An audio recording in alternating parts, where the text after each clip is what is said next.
slide. Oh. He fakes him out. Okay, oh well, that works. If it works, it works. Excellent, excellent. That's it. All right, I'll be back. I've got to play Soul Calibur. All right.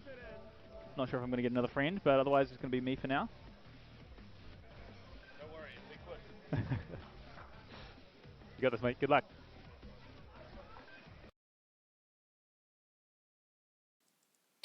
Well, hello, kia ora koutou. Yeah, I guess I've got a big streamer over on our shores. I've got Mr. Wolf King or Wolf Gaming NZ. Yeah, man, how you doing? Good. How's everything going, man? How's everything going? Yeah, everything is going fine. I'm adopting the caveman look at the moment. Yeah. Whereas you're starting to lose a bit of you're shaving and getting a bit of a haircut. I shaved, got a haircut, done at home, obviously. So it was just a straight 0 on the sides and back. Yeah. But then Assassin's Creed Valhalla came out. I was like, I want my beard back. I think I got my haircut like a week before lockdown got announced, and now I'm regretting it because I wanted my hair. But yeah. But that Valhalla game actually looks pretty sick, though. Eh? It looks I can't wait to play, man. I just want any Viking game. Like, sorry, I just had to try and clear this can. No, that's all right. Yeah, any Viking game. I just want to play any Viking game. And because it's a part of the Assassin's Creed brand, I'm looking forward to it. I want to see what they can do. So, firstly, man, could you tell us what your nationality is? Are you a fruit salad or are you just a straight? What are you, man? Like a pineapple lump. What? So okay. So I'm Samoan. I'm full Samoan, but very very plastic. So like a pineapple lump, kind of like chocolate on the outside and yellow on the inside. Chocolate, yeah, yellow on the inside. That's some imagery. Have you always been into fighting games? Have you always been into games while you were growing up? Oh yeah, definitely. I don't know. Yeah, I've always liked the appeal of games and just watching people play it. Especially, I have older brothers, and just seeing them play it, it always looked like a lot of fun. I don't know where it's. I don't know what game it was. I think it was like Pac-Man. It was Pac-Man they were playing, and they wouldn't let me play. So I found it not being able to play it made me want it even more, kind of. Yeah. I see. So, like, prior to you and me meeting, what were some of the games that you were jamming at that moment? Games in general or fight games? Just games in general. Games in general, jeepers. You love your first-person shooters. I know that. Were you? Like, what were you jamming before you and me met at Nationals? Oh, jeepers! It was Black Ops 4, Apex Legends. Yeah, for the shooters, I can't even remember most of the games I was playing. Detroit Become Human. I like the RPGs as well. Yeah. Those games, I love those story games. Yeah, Heavy Rain. Oh yeah, very nice. Yeah. So what is it about the shooting games that you really bonded with? The shooting part. Obviously. Silly question. Yeah. No, with the shooting games, I think it was. Is it more fast paced? Is it just that adrenaline rush? A bit of that, a bit of adrenaline rush, and just it was knowing that I had people I could play that kind of game with. Yeah, like friends were always playing. When you're younger, coming up, you had those games with your family, and your cousins. So there was always that kind of competitiveness to play against people in shooting games. Yeah. Did you have that competitiveness for Mortal Kombat? Because that's a game that I know that you were quite passionate about when, in the early years. Yeah. It started, I think it was my cousin. He had like a Sega Mega Drive, and he had the Mortal Kombat 2 on it, and that's where it kind of kicked off for me. And I think that was one of the first times. Like I've ever played a game where someone whooped my ass real bad, and I was like, "Shit! Like how do I beat my cousin?" So yeah, I think that's what started it with me, and because the characters were really cool, they had like powers. I was like, "Yep, yeah." I like this. Did you generally stay with Mortal Kombat throughout each installment? I think most of them. I might have missed like 2 or 3 of the installments. But yeah, I think I stayed. I played like 1, 2, 3 Ultimate. Oh god, I'm not sure if I played 4. Then Deadly Alliance came through. Oh jeepers! I played some wacky as 3D type. I can't remember what the 3D. Do you remember what the 3D type one was? Like is that like Deception or Armageddon? I don't really know them that well. Yeah, I think it was one of those ones. And I was like, this is weird. I don't like that it went like went full 3D. Full 3D. I was like, the 3D graphics would have been fine, but the fact that it was like a open area kind of map, I was like, not my Mortal Kombat. And I think I stopped for a little bit after that. Yeah. Kind of switched games. And now you've got like Mortal Kombat 11, which seems to be like like really good, widely received by people. But I mean, it's had its troubles. Like I think the big one throughout time was having only 2 variations compared to 3. And you play Scorpion, so I would say you don't really can complain because Scorpion was a bit of a pain in the ass character to deal with in Mortal Kombat. It was a bit of a double-edged sword with Scorpion because as much as he was a pain of an ass character, especially in Mortal Kombat 11, there was only ever one variation that like maybe 80% of the Scorpions ever used, and that's the one downside is that once you learn one Scorpion, then most of his variations, that's it. That's done. Yeah. Yeah. But I mean, in saying that, every person who plays Scorpion plays it differently. Or at least I think so. Yeah. So what attracted you to Scorpion in this game? Oh, jeepers. It started with the animated series, actually. I liked watching the animated series, and I don't know what year that was, like 97? Yeah. And I used to watch it, and I thought, fuck, Scorpion's actually a cool character. I think more than anything, I got into the games because of the lore behind it, and just finding out this backstory and stuff. Like, okay, this guy's actually pretty cool. Pretty cool. I like those kind of characters that have kind of like who are strong people, but they like kind of fall short and they do things they shouldn't do, and end up in a path where they're not really expected to be, and then have to kind of redeem themselves through their actions, kind of like Spawn. Yeah, kind of like Spawn. Yeah, yeah. No, fair enough. So, like, what made you? How did you hear about our Nats? What made you want to attend our nationals last year? Oh, jeepers! How did I? I think it was watching. I can't even remember what it was. I think it was the earlier like an EVO Japan event. And I was like, oh, this is really cool. And I was thinking New Zealand's got to be up there. I was like, man, I know some people who are crazy on the sticks and controls. I was like, I wonder where New Zealand places, like the top 50. I was like, oh snap. I was like, oh damn, where's New Zealand? I was like, okay. And then I did a lot of research trying to figure out events, and I saw something called Ranbans. And I was like, I don't know what that means. I don't know what that means. And I think it was Charlotte's Cove, who I was like, hey, you looking to play more games offline? I was like, yeah, hard out. And Charlotte was actually the one who said, they sent me all the links to the NZFGC stuff. I was like, oh, this is cool. And StandingFierce. And then I started watching. I was like, oh, this is cool.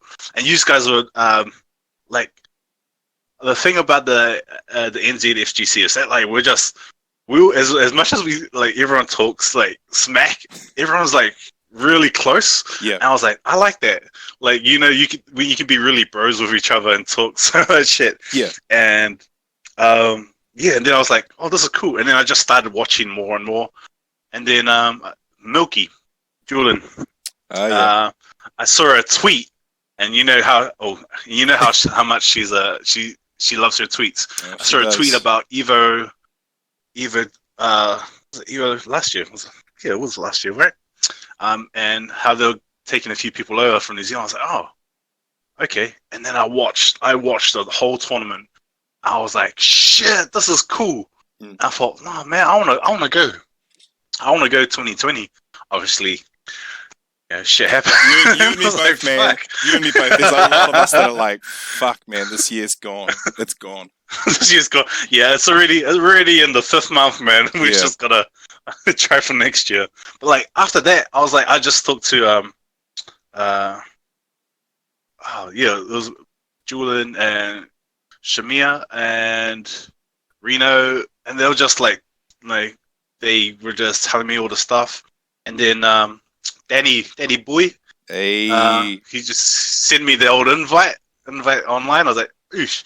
And his Baraka just smacked the shit out of me. And the MK, I was like, yo, I love this guy.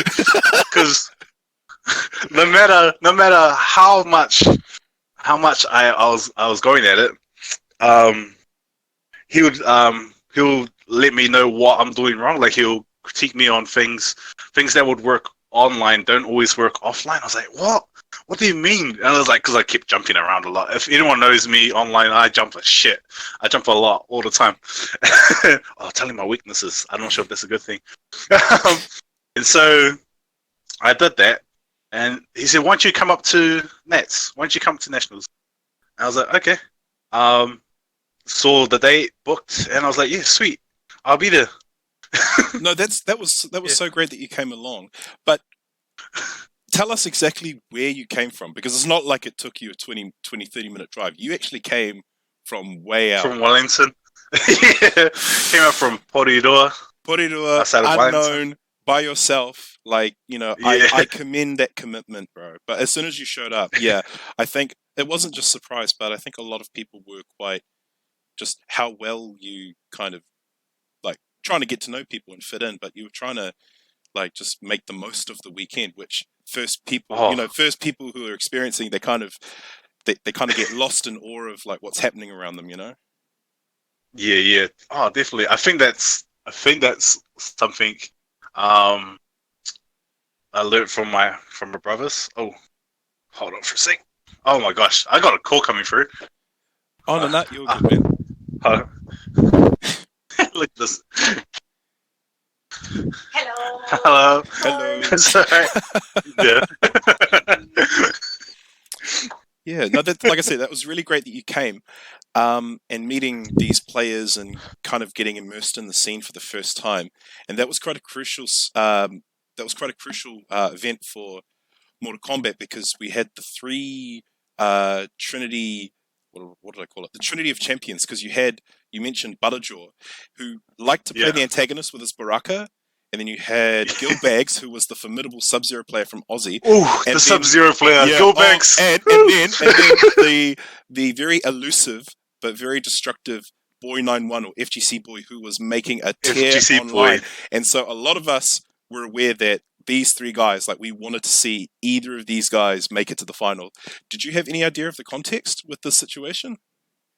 Not on the day that the Friday when I was like watching them, like everyone was like playing each other. I was like, "Ooh, are they actually gonna play?" I was like listening into what they were saying, and then when Saturday came, I was like, "Oh, look at the lineup!" And I was like, "Oh, okay, these guys are like, we want at least 2 of them in the finals." And man, yeah, damn, it could have been Butterjaw or FGC Boy. We really wanted one of them to play Gil Bags, because we always want that international kind of battle at the end, New Zealand and Australia. And the bragging rights, yeah. And the bragging rights, yeah. But yeah, can you describe what it was like watching that grand final? Oh man, what's the level of excitement from actually being at an offline event? I think people underestimate how exciting it is. Like, if you're watching and you're getting excited, it's like that, but times 1,000. Like, you just get so much hype. You get drawn into the enthusiasm and the passion that everyone shares, and you can't help but want to cheer for someone. Doesn't matter who you're cheering for, you just start cheering. It's nuts. Yeah, man. You did really well commentating as well. sometime after the event, there'd be people that would mention you by name, or they'd try to remember who was that guy on the commentary box at Mortal Kombat, because he did really well. A lot of people thought you did well for a first timer.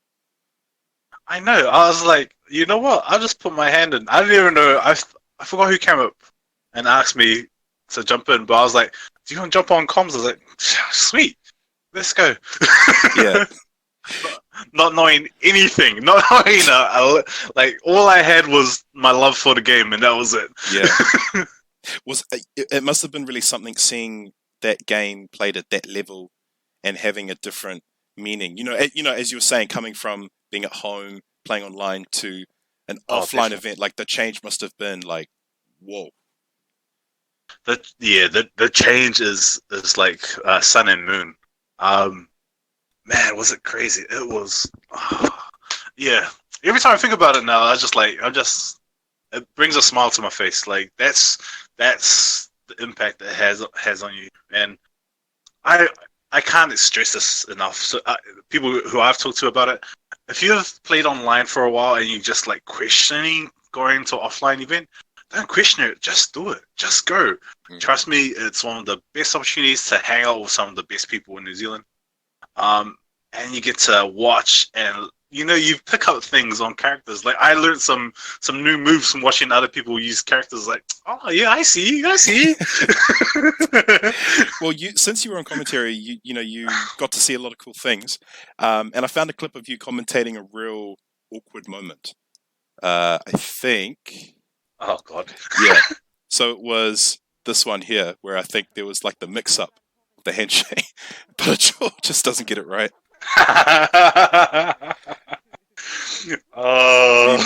Beware the mix-up is all I'm saying. Beware. Yeah. But nah, I do give you some slack. I mean, dealing with Butterjaw's Baraka is I mean, I don't play MK for a reason, and I'd say yeah. Because I know up until that time, Butterjaw was really trying to assert his dominance. And when you can play the villain when you're not technically doing anything, but even just even just consistently winning or consistently being like visible in that realm of top 3, you kind of become a villain anyway. So I know that with this Nationals, he was really trying to make a statement. But with FGC bags, it was such a big hurdle to climb. It was a big hurdle. He definitely made a massive statement, and I think if we didn't have those 3 in the MK scene, like I'm not too sure how much eyes would have been on it at that time. Yeah. So I mean, we know that you're a streamer, and you're used to being socially interactive and collaborative. So how I think you're going to say socially awkward. No, far from it. No. No, my question was, so how would this event be different to other gaming events that you've attended?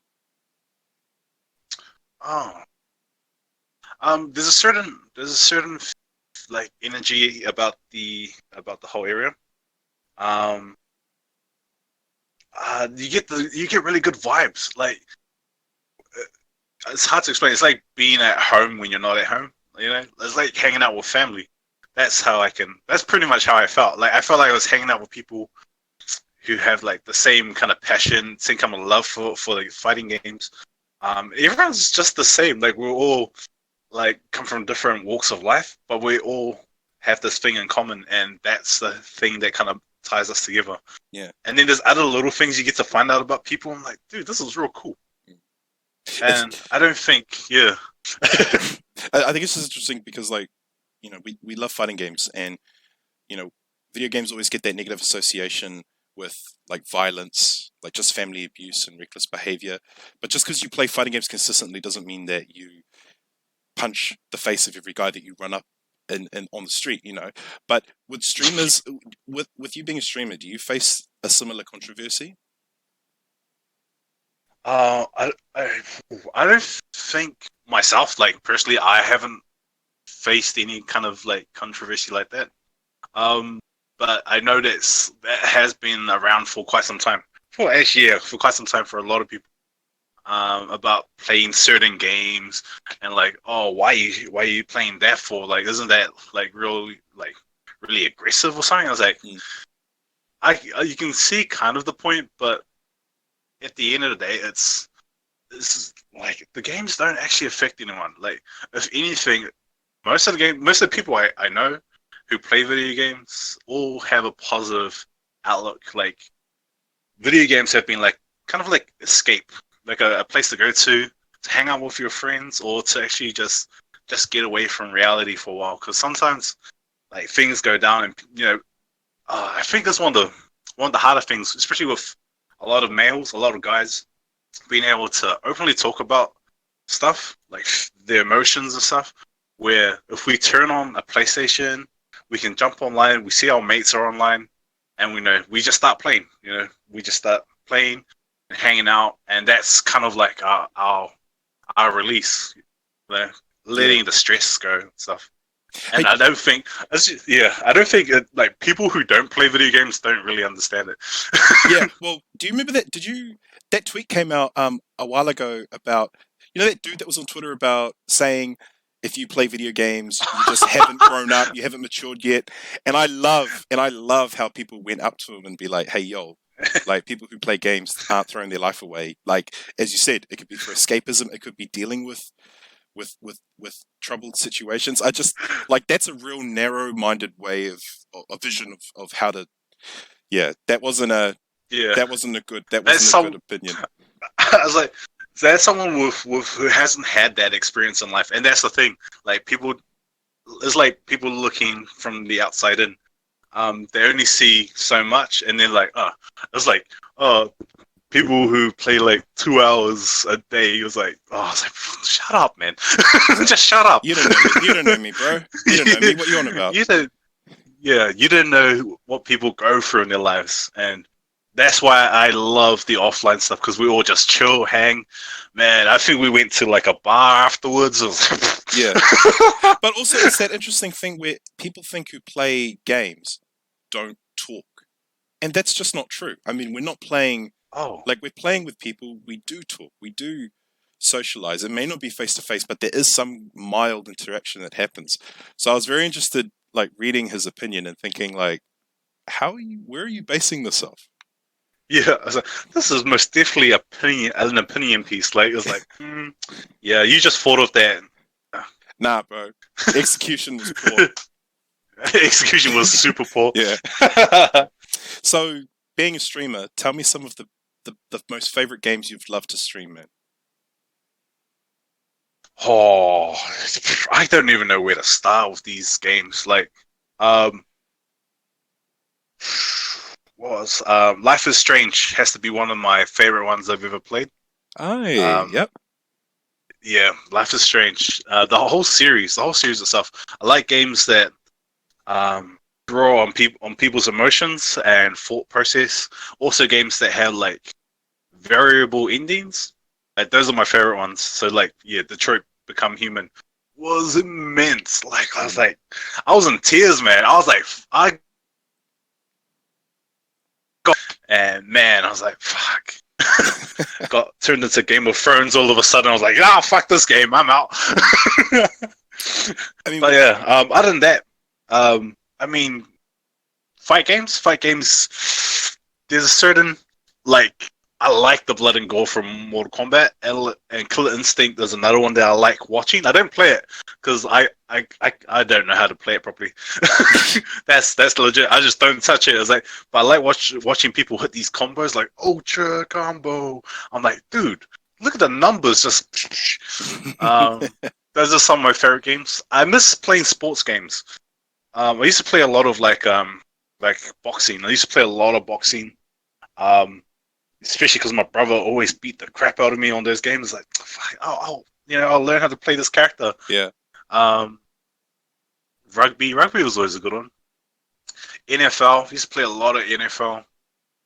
Yeah, I think, but my favorite ones to stream are either the ones where I don't get distracted too much.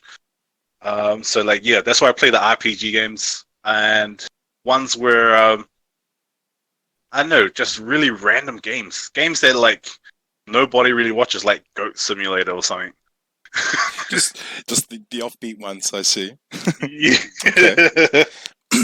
Gotta have variety. Yeah. Was there like any key people who helped you or gave you advice throughout your learning of how to stream? Oh, to improvise. Always. He tells me never to like, oh no, don't say anything, just do your stuff. And I was like, bro, I gotta give you props every time. Tim was the one who like helped me out with stuff, and he always let me do things, let me learn from them, and then he'll show me a way to like do it better. Yeah. I was like, oh, that's smart.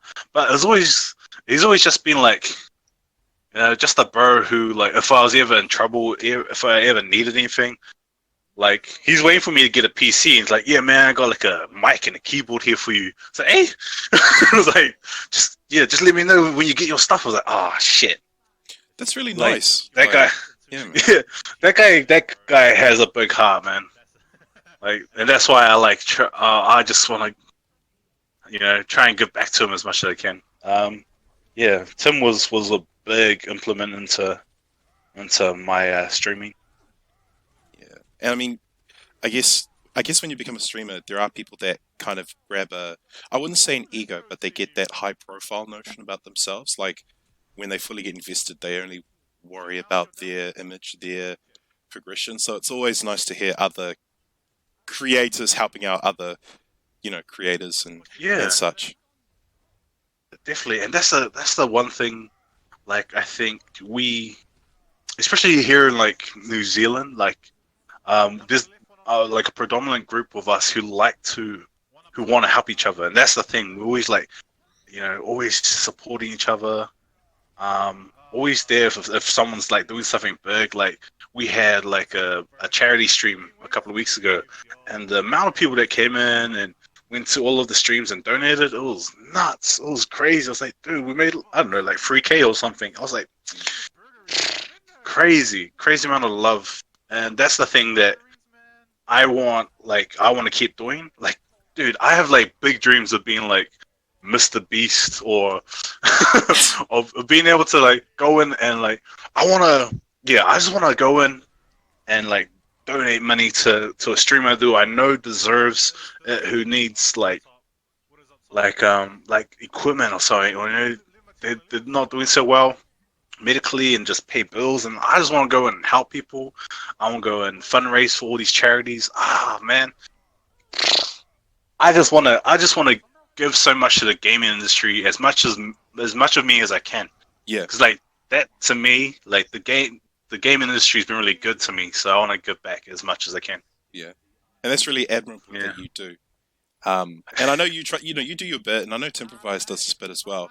And I like how Timprovise isn't PC; like he just calls it as it is, and he'll swear a profuse amount of times. And I kind of like that you have the same energy as well. Like you basically don't, you just call it as it is. Yeah. Which, I mean, honestly goes a long way, and I learned that a long time ago. just be honest, because man, like if you get conflicted with your emotions and your thoughts, right, it's just too much. I can't be bothered fucking around with anything else. I was like, man, I'll just be honest. If I don't like something, I don't like something, so on and so forth. I guess it's just interesting because a lot of people now, like there are some people that are still very like PC, social conformity is very apparent. The bigger you become as a streamer, reputations can be destroyed if you're not careful about what you say. It's that personal accountability. Have you ever had a moment on stream where you've just been like, oh shit, I said that, or I did that? Oh, I think like a few times. There was one time, I think it was Christmas Eve, and I went and had like a drink. I got really drunk on stream. I like passed out. Oh god, I went and deleted the VOD. It's like, fuck, delete the VOD. I was like passed out. The stream was still live for like another 3 or 4 hours. I woke up and I was like, oh shit, and I was like turned it off. It's like 8 a.m. I was like, fuck my head, and then I had to go do a barbecue after. So yeah. Oh, fuck it. Yeah. I think there's a few other times. When I first started, um, like, I forgot. I think I was playing. I can't remember. It was either I was playing music or someone was talking to me, in the headset, and they kept dropping the M bomb. I was like, I wasn't like 100% sure like what was going on, and then like I think it was I think I was playing like Rainbow Six, I think it was, and I was like, and they're like, oh, are you streaming? And I was like, yeah, I'm streaming, and then all you can hear is like you can tell they're Caucasian. It's not hard to you can't hide that Caucasian voice, and they're just dropping the N bomb. I was like, dude, that's crazy. And his mates were like, bro, he's streaming. Don't do it. I was like, what is he on about? So then I went and asked him about it. And he's like, oh, dude, they're just like, they're just being dicks. Just being dicks. Yeah. I was like, oh. And and then I started learning about the TOS stuff. Like, and then, from there, I was like, oh, okay, so there's certain things you have to regulate for yourself and you put into your rules and chat and stuff. And then I learned about mods. I was like, what? Like, I still don't know a lot of terms. Like, I literally, like, tweeted, like, a couple of days ago, what the hell is, I don't know what's the word KEKW. I was like, what does this mean? Yeah. And someone popped in an emoji of the Mexican laugh, and I was like, I don't know what it means. I was like, oh, shit. And they explained it to, see, I'm like, fuck, I'm so lost. Here's a question. But yeah. Do you feel that standards for men and women are equal or different on Twitch? Because I've seen some women get away with a lot of things on Twitch that a man couldn't, I feel like I don't think they're equal enough. There's a lot of stuff that there's things that I definitely know that there's certain stuff that certain like there's some of the guys I've watched. I've gone real cringes like fuck this, and I've left that they get away with, and some of the stuff that the women get away with. But I feel like there's I don't know. I literally stopped going into like people I don't know or aren't recommended by people I follow. Like if they're not recommended by someone I follow, I don't go and check them out anymore. Yeah. Because I used to go in and just follow. I was like, oh look, this person is playing such and such. I was like, oh, that's a cool game. And you just go in and they're like talking about some of the like most audacious things. I'm like, what the shit? Are we on like Chatterbait or what the fuck? I was like, what the shit, man? I was like, kids will watch your stream and stuff. I was like, yeah, but these people don't want to hold themselves to it. Eh? Yeah. But I'm like, no, it's worth mentioning though, because I think the longer the more time I've looked into Twitch, the more that I've seen those little differences, and stuff's not being called out, and I'm not sure how to feel about it. Like as you said, are you sure you want to say that? Is it okay? Yeah. But could you? Okay, now I know you're big on TikTok, and what? Why all the time on TikTok, man? What is so appealing about this TikTok biz?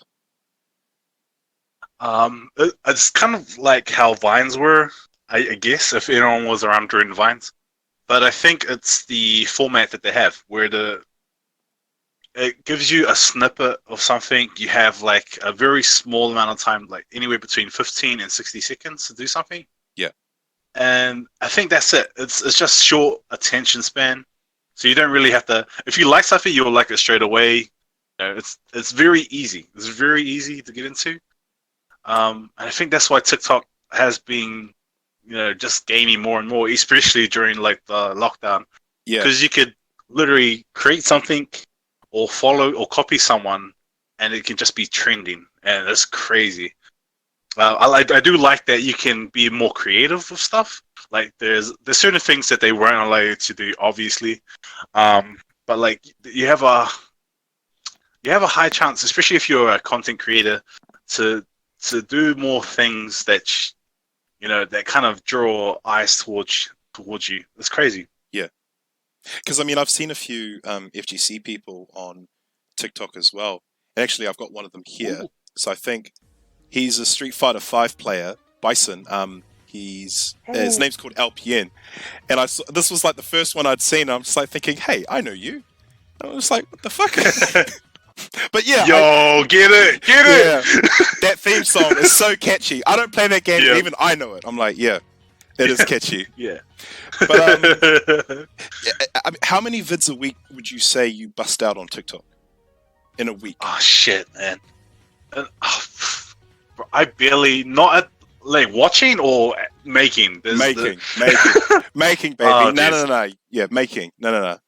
Okay. You're not getting off I that used easy. to have I used to have this format where I'll try to make up to 5 a day. I'll post 3 and have 2 in drafts. So here's my TikTok formula. Yeah. Here's my TikTok formula. I'll post 3 and put 2 in drafts. That way, every day I have 3 posted and 2 in drafts all the time. So if there's a day where I don't really want to post something, I just grab one from drafts, send it out. Yeah. Well, and I've deleted most of mine because it was so. Oh god, I don't. When you start out, anytime anyone starts out on something, don't like. I had a big head. It's like, man, I'm gonna be so good on this TikTok. I'm like, fuck, I want to be the man. Yeah. Skunk says, good on paper, next not as good on practice. Yeah. Yeah, but and this is crazy. I might post one or 2 a week currently.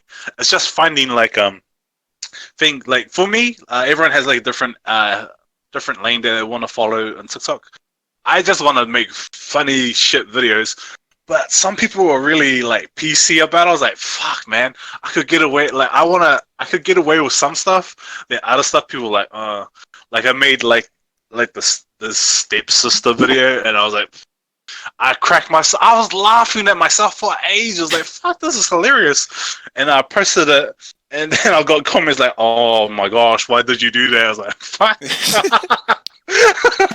Because it really seems like TikTok is growing, and it's like Vine, where it's just like it just seems to be grabbing more and more steam. Do you? Because people did that with Vine, and how they made like a profile of themselves, and then they made YouTube channels. Do you feel like TikTok could be the same thing? Could be used as a social profile? Could be used to grow a social profile? I'd say yes for the most part. I mean, it works both ways in the sense that I'm starting to see a lot more, especially streamers and stuff, are starting to use TikTok a lot more, and as a kind of a way to engage with your audience with that, because these videos are, they're very short, they're very quick, and it makes you feel like you're actually doing a service to your followers. But oh god, because you could use that. That's crazy. Because you could use that clip of LPN in the same way. Like people on TikTok see that, and then they find, he's just the guy that dances to the character select music, and then they find out, oh shit, he's actually a real serious Street Fighter player. Yeah. Yeah, and then that's it. They'd be like, "Oh, dude, you're from TikTok." I was like, "Yo," and that's a good way for people to kind of like engage with them.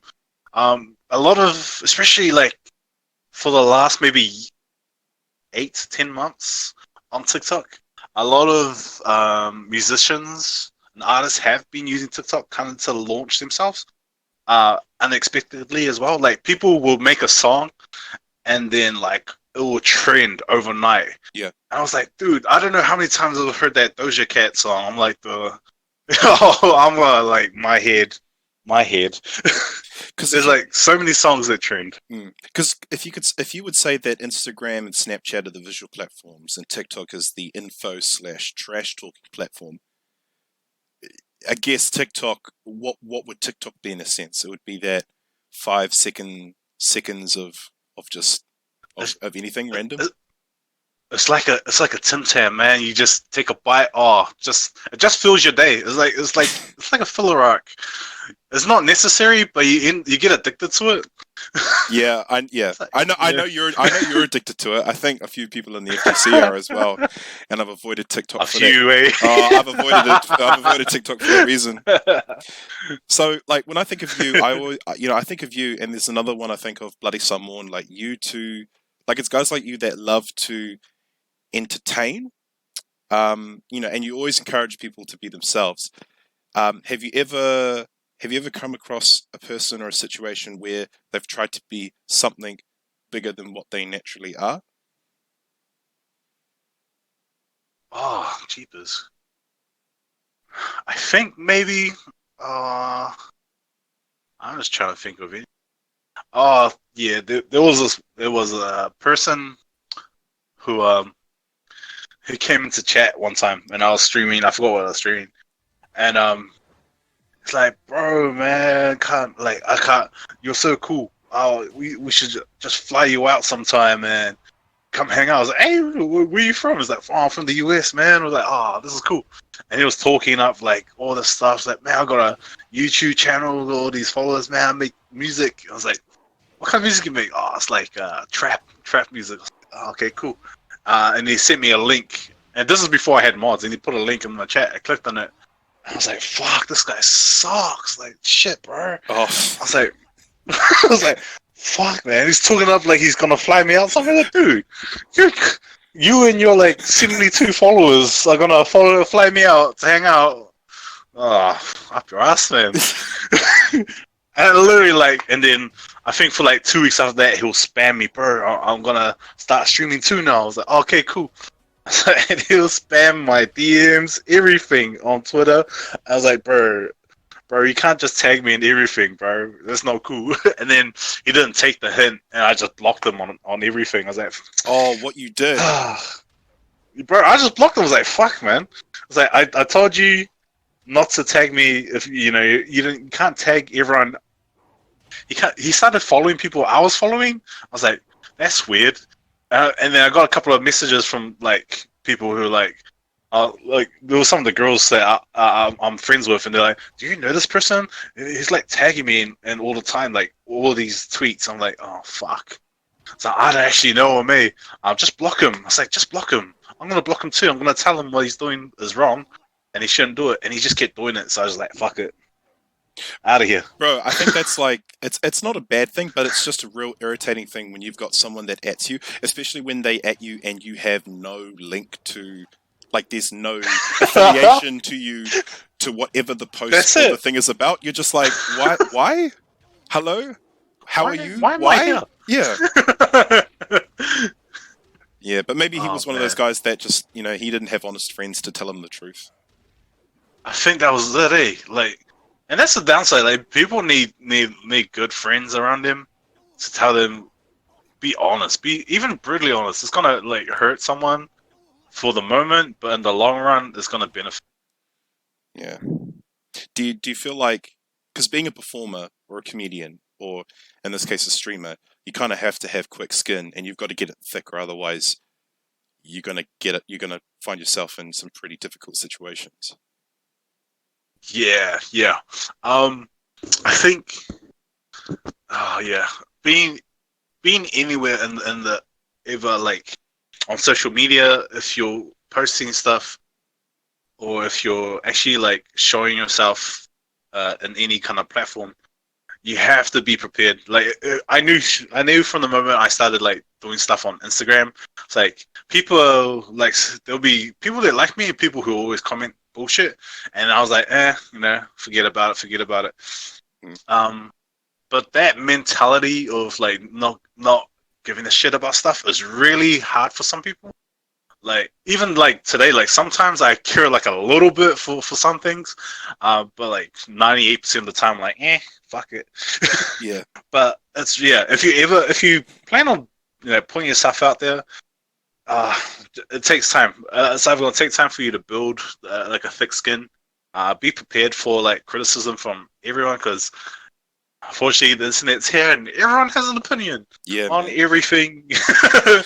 Like, just remember, it's an opinion. It's an opinion. Yeah. It's not factual. So that's like the hidden beauty of content creation is you put out something, And people who have never shown an interest before, all of a sudden it's like, my opinion matters. And I'm going to say something. And I'm like, oh, really? Really? Sure, bro. Yeah, go ahead. Say something. Well, if it's all right, brother, we'll just bring it back to MK. You did mention that you watched the old animated series, but did you watch the old movie, Mortal Kombat? Did you watch any of those? Oh, jeepers. I don't think... Oh, I can't even remember them. They had VHS.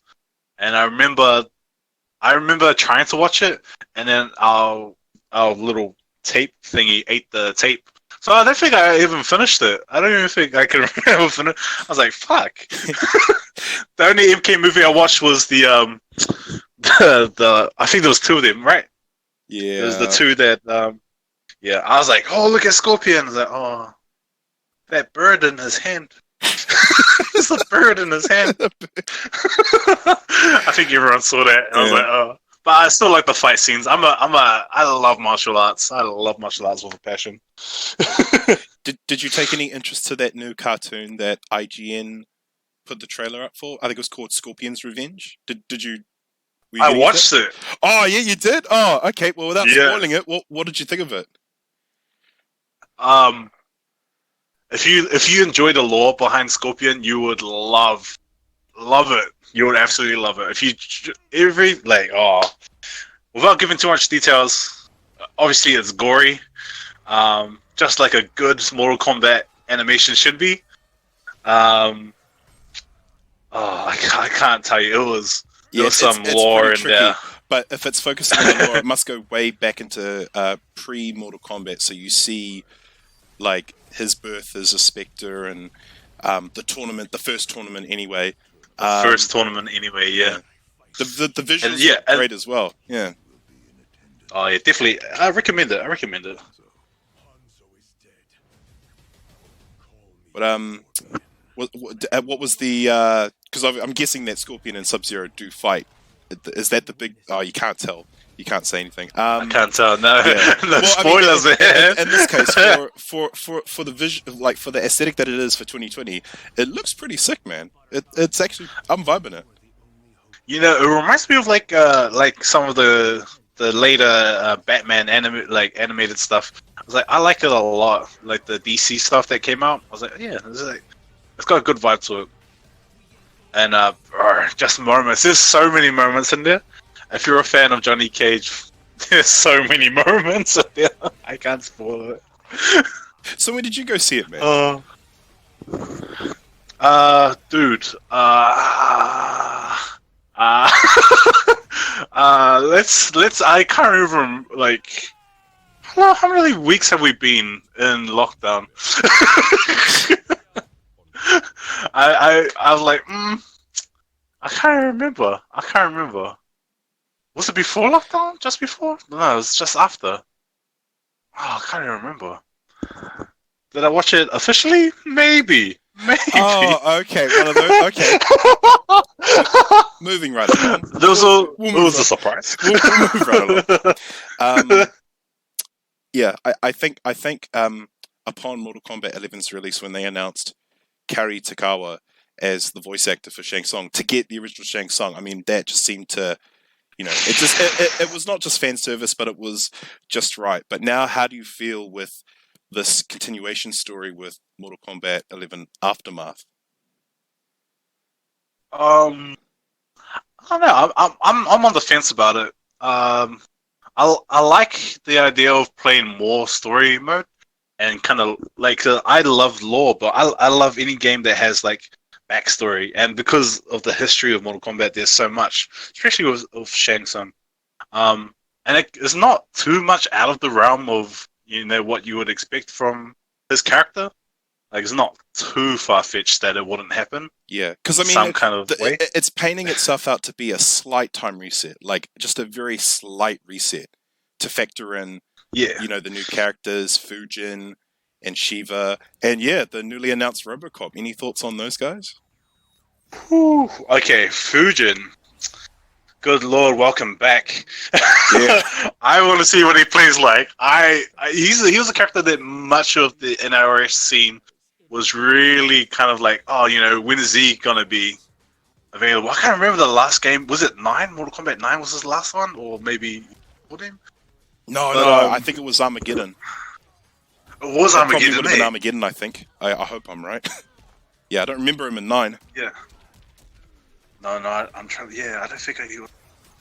Oh, see, this is what I mean. I played too many games, and oh god, can you still hear me? Yeah, still see you. Sorry. Oh, there we go. Camera's all good. Yeah, that changed. Because I mean, it looks like Fujin was a good character. Yeah, it looks like Fujin might have a bit of Kenshi vibes because of his sword. But if it's present more in combat than his original bow and arrows, would you still be okay with that? I mean, I feel like they're gonna make it a variation. Like, I feel like that's their process for adding abilities and stuff. So I'll be like, I can see it. Happen. Yeah. And RoboCop. I don't know.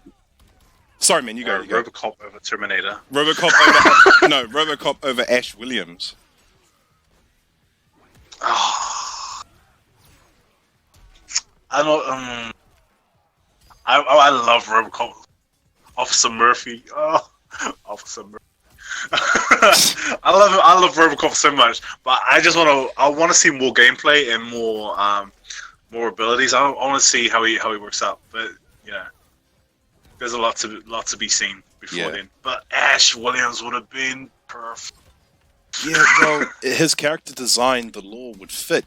Whereas I think people were not complaining, but they were afraid, like RoboCop's fight style: shoot, walk a few steps, shoot some more. It's like, yeah, like he would handle too much like Terminator, like stiff animations. He would handle too much like Terminator. Man, that's the crazy part. I think that's what people were like really kind of weighing it in. Yeah. Well, on a scale of 1 to 10, man, how much are you wanting Melina in this story expansion? 100. 100. Can we have Melina? Can we have Melina already? Yeah, it's not too late. Hey Ed, I'll call you up soon, eh? Far out. Bloody. Dude, I don't know how long we've been wanting Melina in this. We've got some really good characters, and there are a lot of them that we are actually like campaigned for. So this could mean that he is kind of like paying attention, which is kind of good.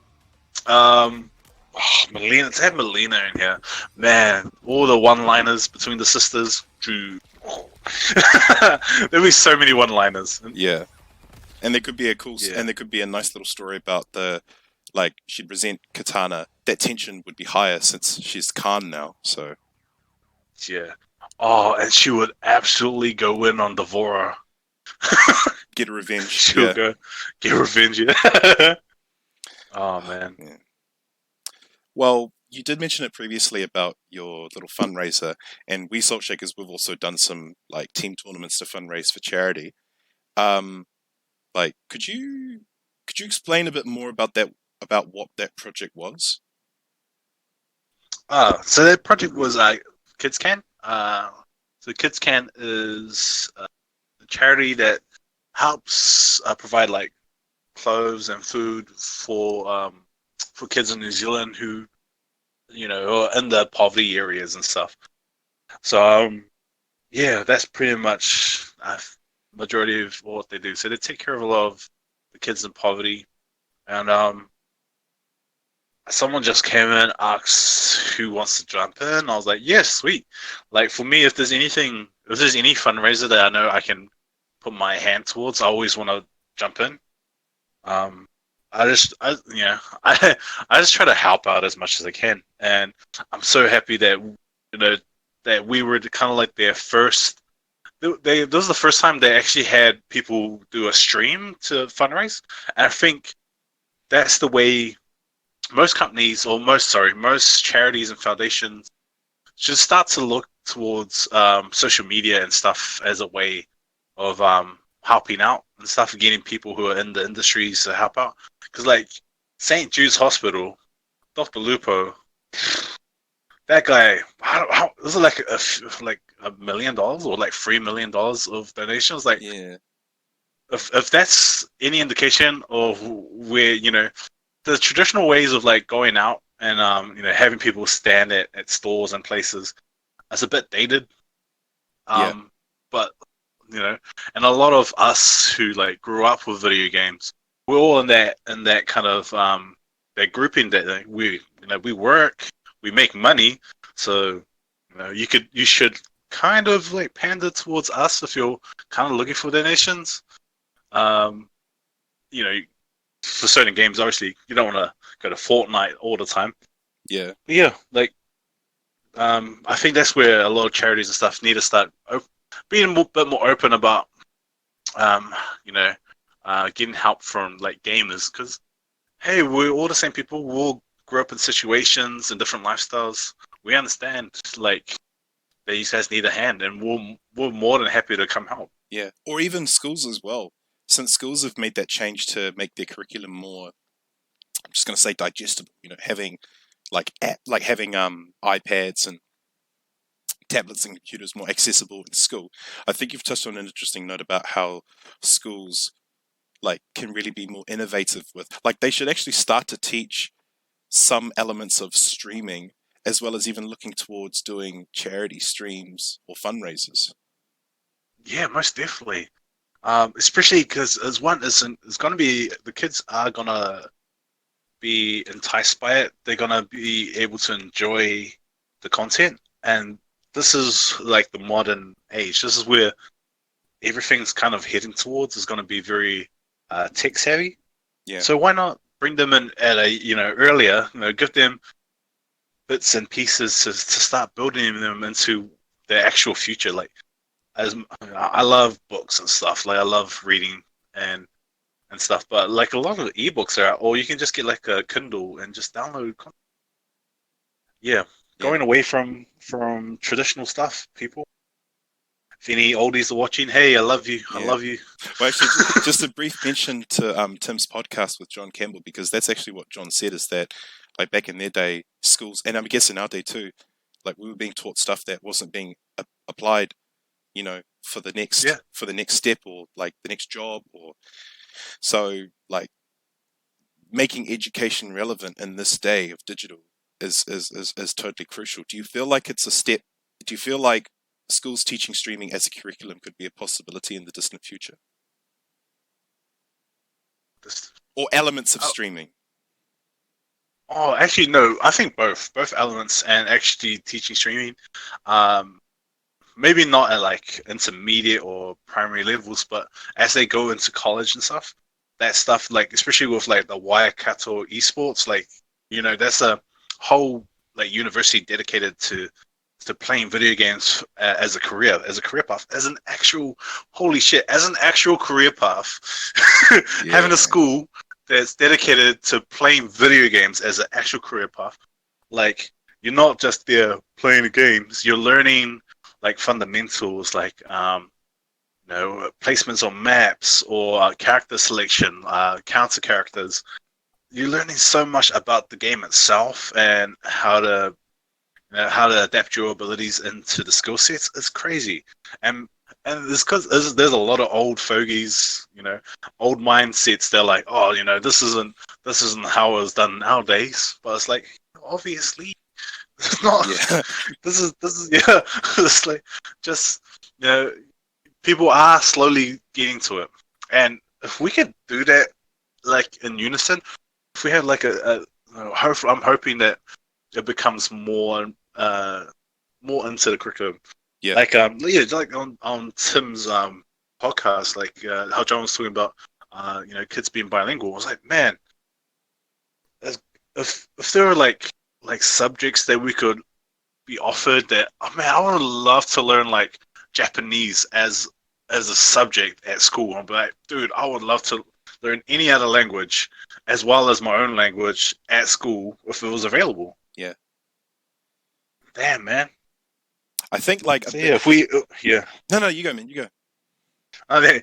So yeah. So if you give the children the options, watch what they do with it. Just give them the freedom to have these choices and let them grow into it. Yeah, and I do think one of the biggest challenges though is like just monitoring them and just applying the ghost chips method, in that it all has to be in proportion. It can't all be games, 80% games, 20% study. Like it's got to be. This is where the real struggle is. There is just making sure that it's all evenly distributed their time. Because I think a lot of parents from the outside, they're going to say that'll be the thing, is that, once he's into Fortnite, it's just he's a waste of time. Yeah, he's hooked. He won't live for anything else. No, yeah, it has to be balanced. It has to be balanced from both ends, both in the educational side and at home. You can't just be like, oh yeah, send your kid off to school and be like, oh yeah, do whatever, and then expect them to carry on those kind of like values that they had at school at home without that support from the parents or the family. Yeah.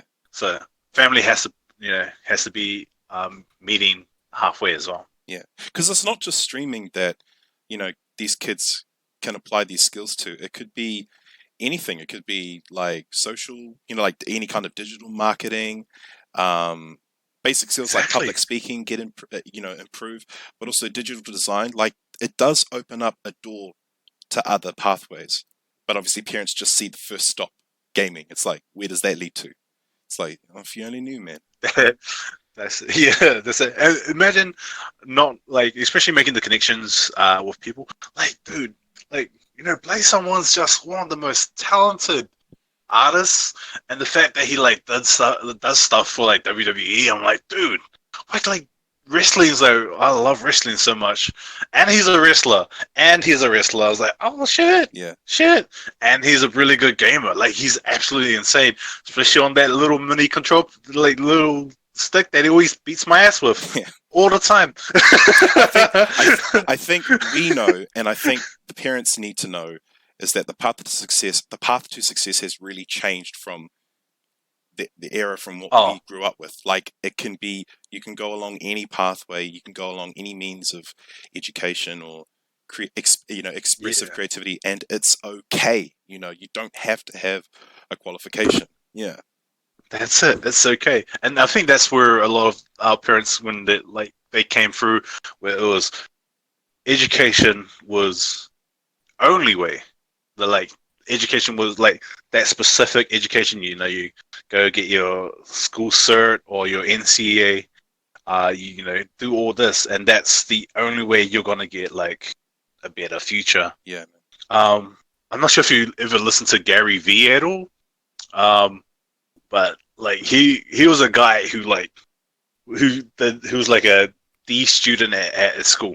He knew early on that education wasn't his thing, but he got into like selling baseball cards from a young age and trading this and that, and he kind of he's really made himself he's done really well for himself. He's like a millionaire and stuff. But he had goals of what he wanted, and it was very diverse. Like if we could just talk to our kids and see what they want to do, and then because kids half the time they don't know what they want to do 1 year from when you ask them, 3-5 years. Yeah. But at least if you're there supporting those those values that they they understand and appreciate you that much more. I was like, man, if I had someone just like, oh yeah, cool. Because, man, I have so many things I wanted to do growing up. I wanted to be a policeman. Hey, I wanted to... You and me, we both want to go back to our old college counselors and be like, no, you are so wrong. He was like, man, you're stupid, man. You're so stupid. Well, I'll give you some final questions, man. Well, roundup questions, I suppose. For your next NZFGC event, choose a friend to bring along.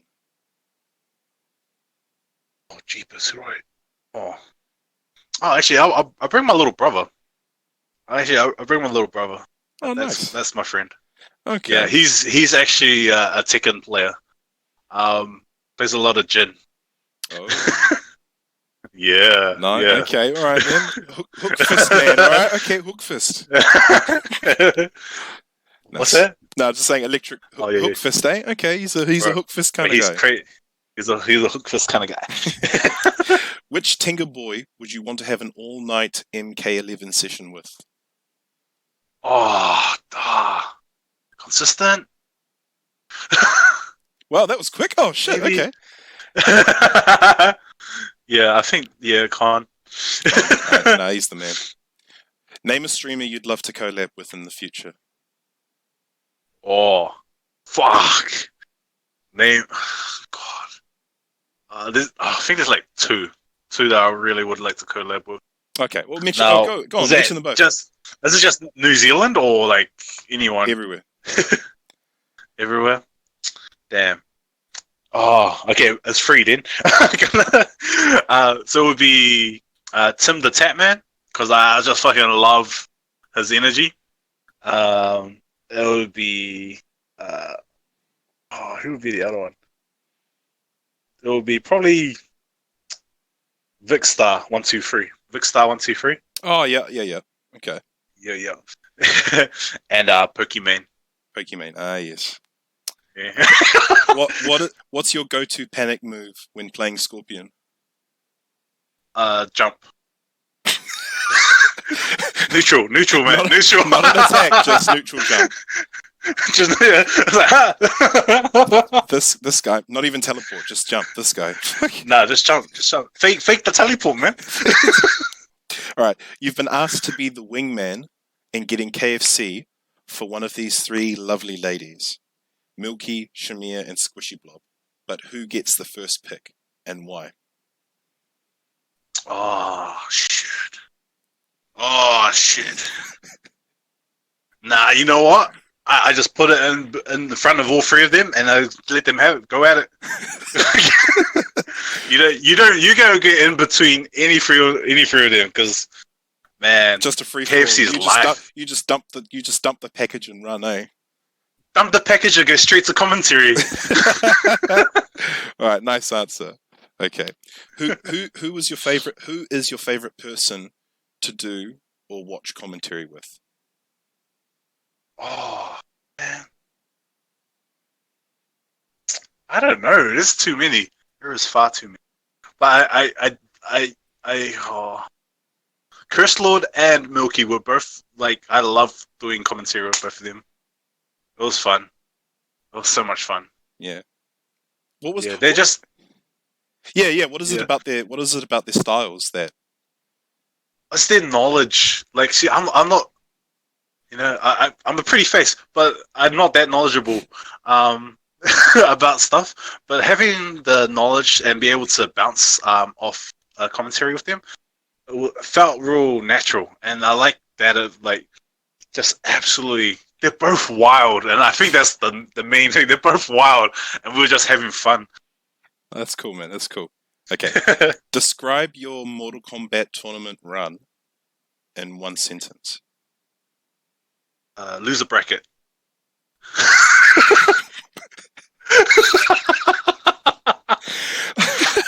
I'm a realist here, man. Currently, loser bracket. Yeah, okay. Oh, actually, come to think of it, I think you made top 16 for, or just shy of top 16, or you just made top 16. Yeah, might have pretty close. Just. Yeah. Okay, but you still say losers bracket. Okay then. Yeah, losers bracket. All right. What's the one thing you would tell a new streamer not to be worried about? Numbers. Just have fun. Have fun. Yeah. This is like, if you get your head stuck on numbers, you start to lose passion of streaming. Just play the game you want to play. Go for it. Just go 100. Even if you don't have a camera, just go and play the game and have fun. Ah, good advice, man. Who is your waifu?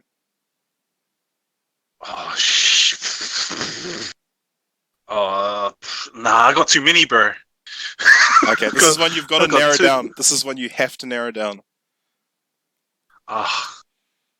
If it was, oh god, if I have to, damn. If it's from Mortal Kombat, my waifu would be Cassie Cage. Cassie, okay. Yeah. She's a savage. I like them bad like that. She's just a sassy. She's just a sassy little thing. Yeah. She is. She is. Hey, well, thanks for this, Wolf. It's been a real pleasure, and it's been really great to get your opinion.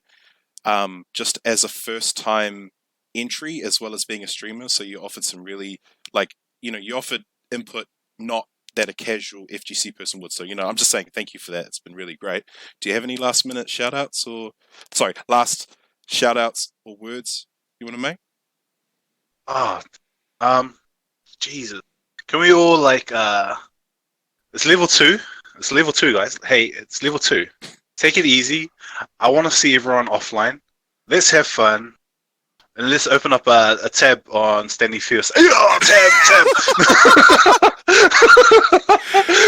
Yeah, let's do it. Sweet. Hey, thanks again, bro. See you guys. Yeah. Thanks, Dak. Cheers. See ya.